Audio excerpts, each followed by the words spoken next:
22 नवंबर, जी हाँ आज बिहार के नियोजित शिक्षकों को काफ़ी उम्मीदें थी कि बिहार कैबिनेट से आज बिहार विद्यालय विशिष्ट शिक्षक नियमावली पास कर दिया जाएगा, क्योंकि इसकी चर्चा पूर्व से थी।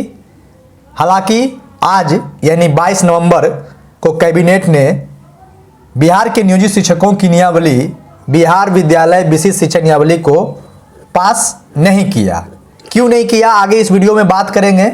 इस वीडियो में ये भी बात करेंगे कि मिशन दक्ष में बिहार शिक्षा विभाग के अपर मुख्य सचिव के पाठक साहब ने बिहार के नियोजित शिक्षकों को राजकर्मी बनाने की बात कही कि जल्द वे राजकर्मी बन जा रहे हैं और उनसे काफ़ी उम्मीदें हैं। ऐसा अपने पत्र में उन्होंने मिशन दक्ष से संबंधित पत्र जो जारी किया है शिक्षा विभाग ने, उसमें अपर मुख्य सचिव शिक्षा विभाग ने बिहार के नियोजित शिक्षकों को राजकर्मी बनाने को लेकर जो बातें हैं उसकी चर्चा की है। इस पर भी आगे बात करेंगे और आज की तारीख में बिहार के नियोजित शिक्षकों के लिए फायदे की बात क्या है इसकी भी बात करेंगे, इसलिए वीडियो के अंत तक बने रहें।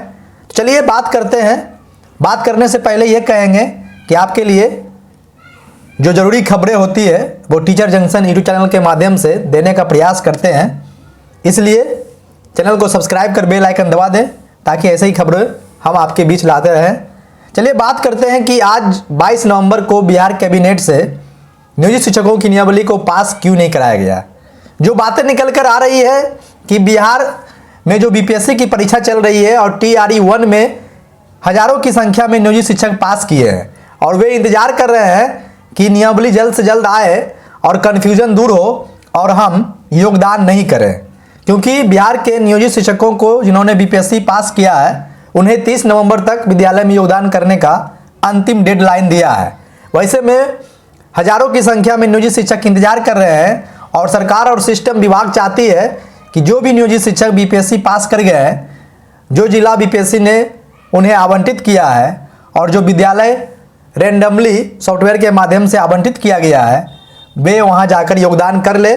उसके बाद शेष बचे नियोजित शिक्षकों की जो बातें हैं राजकर्मी बनाने को लेकर और उसकी जो नियमावली है वो भी प्रकाशित किया जाए। ये हम नहीं कर रहे हैं, ऐसा चर्चा हो रही है, क्योंकि आज जब 22 नवंबर को जब आज कैबिनेट में बिहार के नियोजित शिक्षकों की नियमावली पास नहीं हुई तो चर्चाओं का बाजार गर्म हुआ। सारी चीज़ों में शिक्षा विभाग बहुत तेज़ी दिखा रही है, सरकार भी दिखा रही है, लेकिन जिस तरीके से हर बार बिहार के नियोजित शिक्षकों की चर्चाएँ तेज तो हो जाती है, सूत्रों के हवाले से खबर भी सही मिलती है, इसमें कहीं कोई इट बट नहीं है। इस बात को मैं फिर दोहरा रहा हूँ, जो खबरें आती है वो बिल्कुल सही रहती है। और जहाँ तक बात है ड्राफ्ट का, तो वो ड्राफ्ट तैयार है और किस परिस्थिति में आज के बिहार कैबिनेट में फाइल को भेजा नहीं गया, क्या कुछ कारण है, ये इंटरनल मामला है जिसकी चर्चा नहीं की जा सकती है आमतौर पर। तो इस बात को आप जान लीजिए कि बिहार के नियोजित शिक्षक राजकर्मी तो बनेंगे ही, क्योंकि इस संबंध में शिक्षा विभाग के अपर मुख्य सचिव के पाठक साहब ने अपने दक्ष मिशन से संबंधित जो पत्र जारी किया है 21 नवंबर को, उसमें बिहार के नियोजित शिक्षकों का जिक्र किया है। बिहार के बीपीएससी शिक्षकों का जिक्र करते समय उन्होंने कहा है कि बिहार में जो गुणवत्तापूर्ण शिक्षा की जो मुहिम है, जो मिशन है, उस मिशन में बीपीएससी शिक्षकों से काफ़ी आशाएँ हैं और नियोजित शिक्षक भी बहुत जल्द राजकर्मी बनने जा रहे हैं, इसलिए उनसे भी कम आशाएँ करना, मतलब नियोजित शिक्षकों भी कम आंकना ठीक नहीं होगा। उनसे भी उम्मीदें हैं, शारीरिक उपस्थिति के साथ साथ वास्तविक उपस्थिति अपना दर्ज करें। उन्होंने इस संबंध में बिहार के नियोजित शिक्षकों को लेकर भी बातें कही है, तो यहाँ कोई भी इटबट नहीं है। और आज भी जो है जेडीयू का जो सोशल मीडिया प्लेटफॉर्म है वहाँ से आज भी जो है मतलब शेयर हुआ है बातें कि बिहार के नियोजित शिक्षकों को जल्द तोहफा मिलेगा, लेकिन आज नहीं मिला। इससे थोड़ी नाराज़गी है, क्योंकि बिहार के नियोजित शिक्षकों में बेचैनी बहुत तेज है। वे चाहते हैं कि जल्द से जल्द बिहार के नियोजित शिक्षकों यानी जो भी है लाखों की संख्या में जो इंतजार कर रहे हैं, कई हजारों की संख्या में बीपीएससी शिक्षक जो नियोजित से बीपीएससी शिक्षक बने, वे भी इंतजार कर रहे हैं कि आखिर नियमावली में क्या कुछ रहेगा, कहीं हम ठगे तो नहीं जाएंगे, वे इंतजार कर रहे हैं। लेकिन विभाग चाहती है, सरकार चाहती है कि जो भी नियोजित शिक्षक फिल्टर हुए हैं, पास हुए हैं और जब उन्होंने परीक्षा दिया ही है, पास कर ही गया है, तो वे बीपीएससी शिक्षक के रूप में ज्वाइन करें।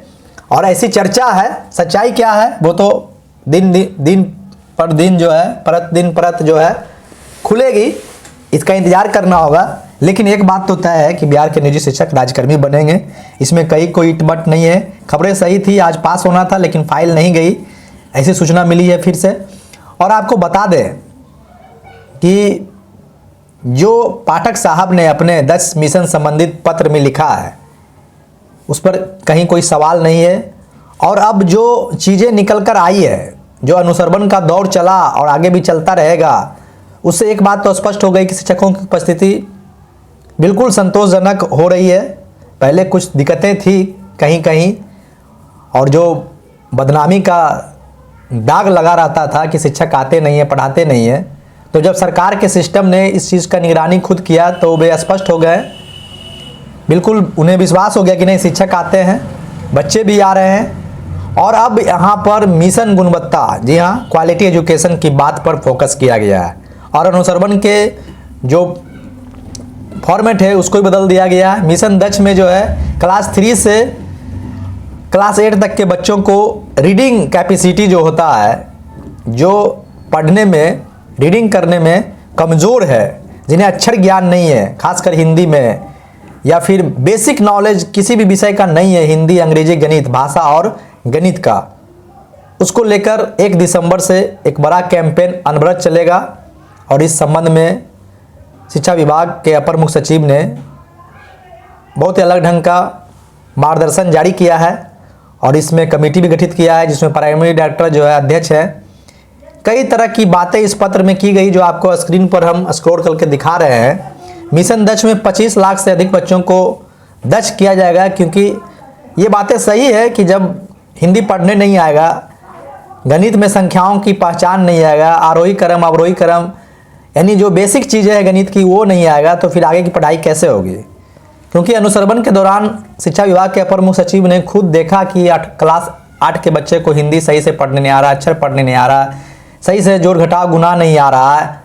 चाहे वे बच्चे कम हो या ज़्यादा, वो मतलब नहीं, लेकिन नहीं आया। जब उन्होंने अनुसंधान के दौरान इस चीज़ को देखा तो एक नए तरीके से उन्होंने आदेश निर्गत किया है, मिशन दक्ष इसको नाम दिया है। और शिक्षा विभाग में जितने लोग हो, चाहे वो टोला सेवक हो, चाहे वो BPMU जो नया ब्लॉक प्रोजेक्ट मैनेजमेंट यूनिट बना है, उसमें जो भी लोग आए हैं, सभी को बच्चों को पढ़ाने के लिए आदेश दिया है कि जहां संभव हो मैन पावर कम पड़े उनको लगा दीजिए।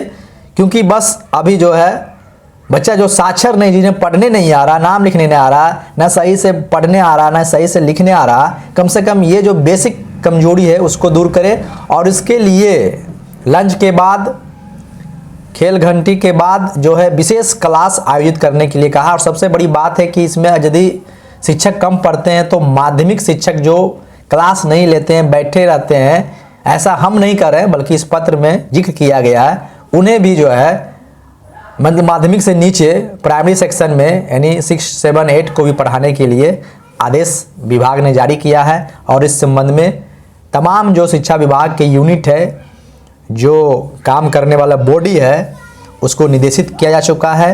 तो बड़ी खबर आपको मैंने बताया, बिहार के नियोजित शिक्षकों को राज्यकर्मी आज जो बनाने वाला जो नियमावली था, आज क्यों नहीं पास हुआ, इसकी बातें की, मिशन दक्ष की बातें की। और एक बातें जो मैं भूल गया, आज जो है बिहार के नियोजित शिक्षकों को जो फ़ायदा हुआ वो ये हुआ कि DA की बढ़ोतरी हुई। अब 42 से 46% DA कर दिया गया है और 1 जुलाई से यह लागू हो गया है। यानी अब जो है कुछ वेतन वृद्धि बिहार के नियोजित शिक्षकों को भी होगी, राज्यकर्मी का तो होगा ही, क्योंकि राज्यकर्मी की तरह ही नियोजित की भी वेतन बढ़ते हैं। तो बहुत बहुत धन्यवाद, नमस्कार।